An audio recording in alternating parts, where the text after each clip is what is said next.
लोहे के 3 घनों की भुजाएं क्रमशः 6 सेमी, 8 सेमी तथा 10 सेमी है। लोहे के क्या है? 3 घन है। घन की आकृति इस तरीके की होती है जैसे लूडो खेलने वाले पासे की आकृति होती है, जिस पर 1 से लेकर 6 अंक होते हैं। तो 3 घन की भुजाएं हमें दी गई है। कितनी? पहले घन की भुजाएं 6 सेमी, दूसरे की 8 सेमी और तीसरे की 10 सेमी। इन तीनों को अगर हम पिघला दें तो इन तीनों से हम पिघलाकर एक बड़ा घन बना सकते हैं और उसकी भुजा हमें निकालनी है। बनाना किससे है? इन तीनों से ही बनाना है। यानी इनका जो आयतन होगा वो इस बड़े वाले घन के आयतन के बराबर होगा, क्योंकि इस पर जो मटेरियल लगा है, जितना लोहा इन पर लगा है उतनी ही लोहे से हमने ये बड़ा घन बनाया है। तो इसका जो आयतन होगा वो उस आयतन के बराबर होगा। तो तीनों का आयतन निकाल लीजिए। इसका आयतन क्या होगा? आयतन का फॉर्मूला क्या होता है? भुजा क्यूब होता है, भुजा क्यूब। तो इसकी भुजा हमें 6 सेमी दी गई है, तो 6 सेमी का क्यूब हो जाएगा।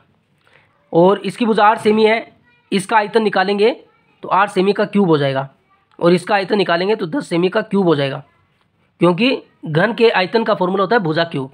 6 का क्यूब कितना होता है? यहाँ पर कितने? 6। उसकी पावर कितनी है? 3। तो 6 को 3 बार गुणा कर लीजिए। 6 का 6 से गुणा किया 36, 36 का 6 से और कर लीजिए 36, 3 6 × 18 और 3 21, 216 होगा इसका, 216 सेमी क्यूब। 8 का 8 से गुणा करेंगे 64, फिर 8 का और गुणा कर लीजिए 8 × 32, 3 8 × 48 और 3 51, तो ये कितना होगा? 512 सेमी क्यूब होगा। और 10 का 3 बार गुणा करोगे तो 1000 होगा, 1000 सेमी क्यूब। ये आ गया तीनों का आयतन। अब हम तीनों के आयतन को जोड़ेंगे, क्योंकि इनका पूरा जो आयतन होगा वो उसके आयतन के बराबर होगा। तो जोड़ दीजिए 216, 512 और 1000। कितना हो गया?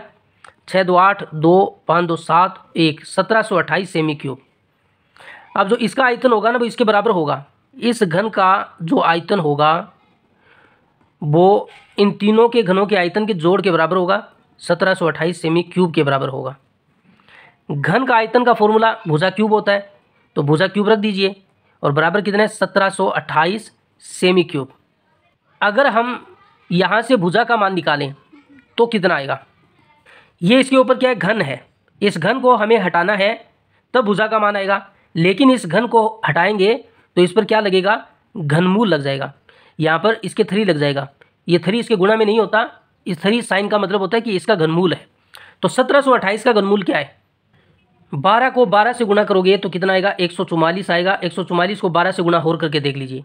4 दूनी 8, 4 दूनी 8, 2 4 4 1 8 8 4 12, 2 4 2 6 1 7 और 1 1728 देखो आ रहा है, तो 12 का घनमूल होगा। तो 1728 का जो घनमूल होगा वो क्या होगा? 12 होगा। तो भुजा का मान कितना आएगा? 12 सेमी आएगा और ऑप्शन ए इसका सही होगा।